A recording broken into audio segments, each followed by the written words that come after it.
நீங்கள் ஆவலுடன் எதிர்பார்த்துக் கொண்டிருக்கும் ஒரு நிகழ்வு, தமிழாற்றுப்படை எனும் தனது படைப்பின் மூலமாக உலகிலேயே மிக உயர்ந்த மொழி தமிழ்தான் என்று அந்த வானத்தின் கூரை மீது ஏறி நின்று நிரூபித்துக் கொண்டிருக்கும் கவிப்பேரரசு வைரமுத்து அவர்கள். கவிஞர் கலைஞருக்கு சொன்ன ஒரு விஷயத்தை தான் இங்கு சொல்ல வேண்டும்.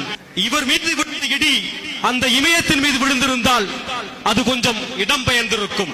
விவசாய குடும்பம், மண்ணை நேசிக்கும் மனிதர்கள், வானம் பார்த்த பூமி, கம்பளியோடு பிறந்த செம்மறி ஆடுகள், தேய்ந்த கலப்பை, மழுங்கிய மண்வெட்டி, கிராமத்து பெருசுகளின் மீசை போன்ற அருவாள், தண்டட்டி ஆட ஆட வெற்றிலை எச்சில் துப்ப இதிகாச உதாரணம் காட்டும் எழுத்தறிவில்லாத உறவுகள், பழைய நம்பிக்கைகள், மரபுகள், இப்படிப்பட்ட கலாச்சார பின்னணியில் பிறந்து ஊர்ந்து ஊர்ந்து தவழ்ந்து தவழ்ந்து எழுந்து எழுந்து விழுந்து விழுந்து நடந்து நடந்து ஓடி ஆடி இன்று நோபல் பரிசு பெறும் தகுதியையும் தாண்டி நிற்கும் கவி பேரரசு வைரமுத்து அவர்களை பேருரையாற்ற அழைக்கின்றோம். இந்த இனிய விழாவுக்கு சிறப்பு வருகை தந்து பரிசு வழங்கி பெருமைப்படுத்தி இருக்கும் மாண்புமிகு அமைச்சர் திண்டுக்கல் சீனிவாசன் அவர்களே, மாண்புமிகு அமைச்சர் செல்லூர் ராஜு அவர்களே, மேடையில் அமர்ந்திருக்கும் மேன்மைக்குரிய பெருமக்களே, என் அன்பு உறவுகளே, நண்பர்களே, தாய்மார்களே, பாசத்திற்குரிய பத்திரிகையாளர்களே, உங்கள் அனைவருக்கும் என் அன்பான வணக்கத்தை தெரிவித்துக் கொள்கிறேன்.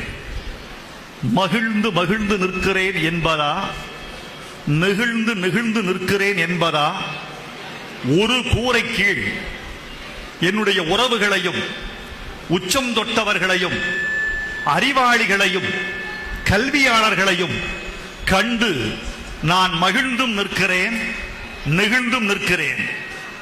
எனக்குள்ள பெருமையெல்லாம் ஒன்றே ஒன்றுதான். இங்கு பல பேர் பரிசு வாங்க பார்த்தீர்கள். பரிசு வழங்குவதற்கு மேடையில் தகுதிமிக்க பெருமக்கள் இருக்கிறார்கள். அது அல்ல முக்கியம். பரிசு வழங்குவதற்கு ஒரு சமூகம் தயாராக இருந்தாலும் பரிசு பெறுவதற்கு ஒரு சமூகம் தயாராக இருக்கிறது அல்லவா? அதுதான் சிறப்பு. பெருமக்களே, உங்களுக்கு ஒரே ஒரு கேள்வி கேட்கிறேன். இங்கு மேடைக்கு வந்து பரிசு பெற்ற பெருமக்கள் எல்லாம் எதனால் உயர்வு பெற்றார்கள்? இந்த பேரு எதனால் கிட்டியது?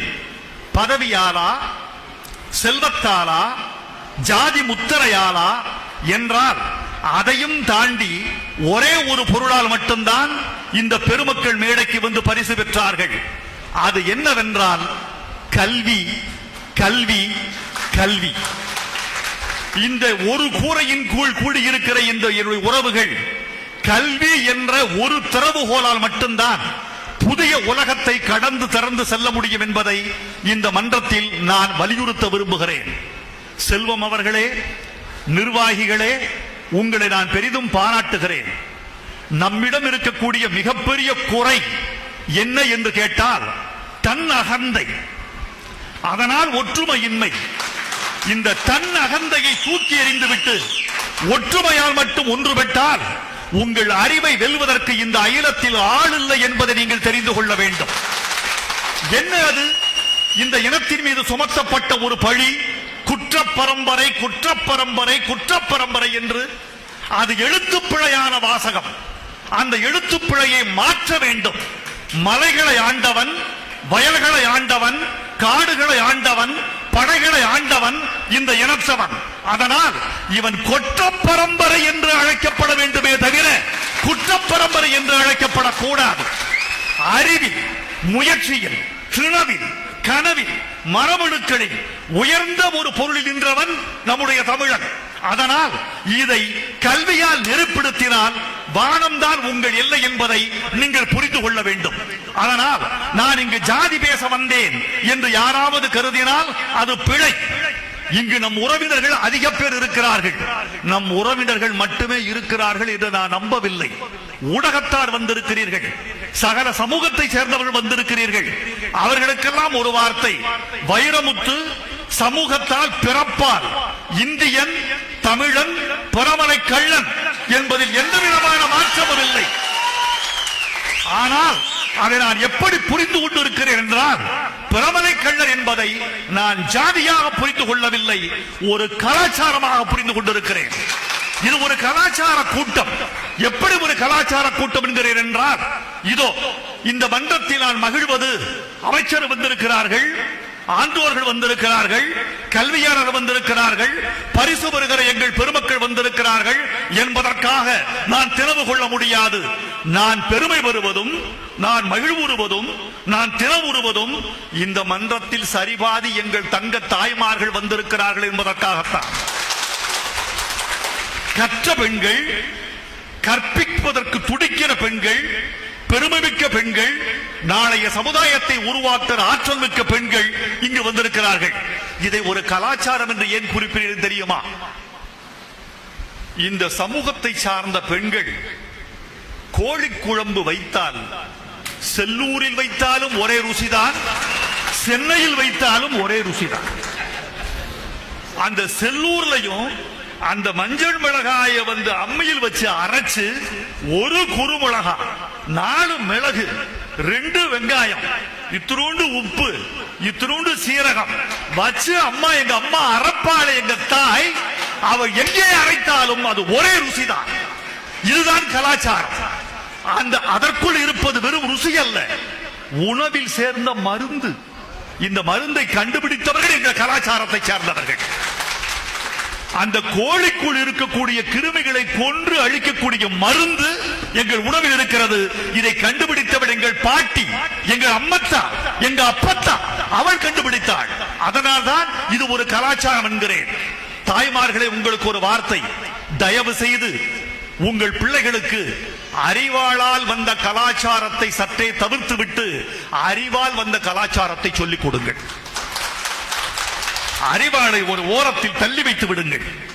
அறிவால் வருகிற கலாச்சாரத்தை நிலைபெறுங்கள். எங்க பெண்கள் கல்வி இல்லாதவர்கள் என்று யார் சொன்னது? கல்வி என்பது வேறு, அறிவு என்பது வேறு. கல்வி அறிவு என்பது எழுத்தால் வருவது, ஆனால் அறிவு என்பது அனுபவத்தால் வருவது. எங்கள் பாட்டி சொல்லிக் கொடுக்க, தாய் சொல்லிக் கொடுக்க, எங்கள் செய்யான் சொல்லிக் கொடுக்க, தாத்தன் சொல்லிக் கொடுக்க, என் தந்தை சொல்லிக் கொடுக்க, எனக்கு நான் பெற்று என் பிள்ளைக்கு கடத்துவது அந்த அறிவு. அது மரபு வழி அறிவு. நான் கருவாச்சி காவியத்தில் ஒரு செய்தி எழுதியிருந்தேன். புதிதாக திருமணமாகி வந்த மருமகள் இதே மாதிரி அம்மி அரைத்துக் கொண்டிருப்பார். வீட்டில் கிழவன், மாமனார், பெருமாத்தேவர் அவர் ஓரத்தில் உட்கார்ந்து இருப்பார். அவர் எல்லாருக்கும் ஊருக்கெல்லாம் விடுகதை போடுகிறவர் அந்த மாமனார், ஊருக்கெல்லாம் பஞ்சாயத்து சொல்லுகிறவர் அந்த மாமனார், தீர்ப்பு சொல்லுகிறவர் அந்த மாமனார். அந்த மாமனாரை பார்த்து படிக்காத மருமகள் ஒரு கேள்வி கேட்பாள். ஏன் மாம, ஊருக்கெல்லாம் பஞ்சாயத்து சொல்றீங்களே, நான் ஒன்னு சொல்றேன், அதுக்கு பதில் சொல்லுவீங்களா? சொல்லுதாய், சொல்லு. எங்க ஊர்ல, நம்ம ஊர்ல மட்டும்தான் மருமகளை தாய் என்று அழைக்கிற கலாச்சாரம். அவள் தாய், வீட்டுக்கு வந்திருக்கிற இன்னொரு தாய், அவள் மருமகள் அல்ல, மருமகளும் அல்ல, மகனுக்கு மனைவி அல்ல, என் தாய்க்கு பிறகு வந்திருக்கிற இன்னொரு தாய் என் மருமகள். தாய் சொல்லு. இந்த ஊராம் பிள்ளைய ஊட்டி வளர்த்தா தன் பிள்ளை தானா வளருங்கிறார்களே, அதுக்கு என்ன அர்த்தம்? பெருசா கேட்கிறா மருமகள். ஊராம் பிள்ளையை ஊட்டி வளர்த்தா தன் பிள்ளை தானா வளர என்ன அர்த்தம்? இது என்ன தாய் தெரியாதா? ஊருக்கெல்லாம் அள்ளி கொடுத்தா அந்த தர்மம் நம்ம குடும்பத்தை காப்பாத்தும், இதான தாய் அர்த்தம்? அது இல்ல மாம, இது கணக்கு வேற. என்னமான அது வரைக்கும் தெரியாதவருக்கு சொல்லு. என்ன தாய் சொல்ல வர? ஊராம் பிள்ளை யாரு? நானு உங்க வீட்டுக்கு புதுசா வந்திருக்கேன். நேத்து வரைக்கும் உங்களுக்கு சொந்தம் கிடையாது. இந்த வீட்டுக்கு வந்திருக்கிற ஊராம்பிள்ளை ஆகிய மருமகள் நான். இந்த ஊராம்பிள்ளைய நீங்க ஒழுங்கா ஊட்டி வளர்த்தீங்கன்னா உங்க பிள்ளைக்கு நான் சோறு போட்டு தானா வளரும். இதுதான் அதுக்கு அர்த்தம். தெரியுமா பெருசு? தெரியாது தாயி. இதுதான் நீ சொல்லிக் கொடுத்த புது அறிவு. படிக்காதவள், பாமரச்சி, எழுத்தறிவு அற்றவள், ஆனால் அவள் உலகை கற்றவள். அவள் சொல்லிக் கொடுத்ததைத்தான் இந்த பேரறிவு மரபறிவாக நமக்கு வந்து கொண்டிருக்கிறது. ஆகவே எங்கள் தாய்மார்கள் கல்வி அறிவு அற்ற விட வேண்டாம். கல்வி அறிவு மட்டும் பெற்றால் இவர்கள் உலகை வெல்லத்தக்க உன்னத நிலை அடைவார்கள் என்பது என் எண்ணம். ஆகவே தாய்மார்களை உங்களை எல்லாம் பார்த்தது மகிழ்ச்சி. செல்வம், உங்களை நான் பாராட்டுகிறேன், நிர்வாகிகளை பாராட்டுகிறேன். இந்த மண்டபத்தில் நான் சந்தித்த அதிகபட்ச கூட்டம் இதுதான். ஒன்னு சேர்த்துட்டீங்கல்ல, இதுக்காகவே பாராட்டம். அமைச்சர்களுக்கு ஒன்று சொல்லிக் கொள்கிறேன். எங்கள் பழைய கதை ஒன்று உண்டு. 2 மராட்டியர்கள் சந்தித்தால் ஒரு தொழிற்சாலை உருவாகிறது. 2 வங்காளிகள் சந்தித்தால் ஒரு கவிதை உருவாகிறது. 2 மலையாளிகள் சந்தித்தால் ஒரு டீக்கடை உருவாகிறது. 2 தமிழர்கள் சந்தித்தால் நிறுத்தினா, முதல்ல சந்திக்கட்டும் அப்புறம் சொல்றேன். இவன் சந்திப்பதே அபூர்வம். சந்தித்தால் ஒரு போலீஸ் ஸ்டேஷன் உருவாகிறது என்றுதான் சொல்ல வேண்டி இருக்கிறது. நாமெல்லாம் ஒரு கூரையின் கீழ் ஒன்று சேர்ந்திருக்கிறோம். இந்த ஒற்றுமை ஓங்கட்டும், கல்வி பெருகட்டும், நல்லவற்றை சிந்தியுங்கள். மனிதன் 3ஆல் ஆக்கப்படுகிறான்: எண்ணம், தாட், சொல், வேர்ட் அண்ட் டீட், செயல். எண்ணம், சொல், செயல், இந்த 3ம் ஒன்றாக இருக்கட்டும், அது நன்றாக இருக்கட்டும்.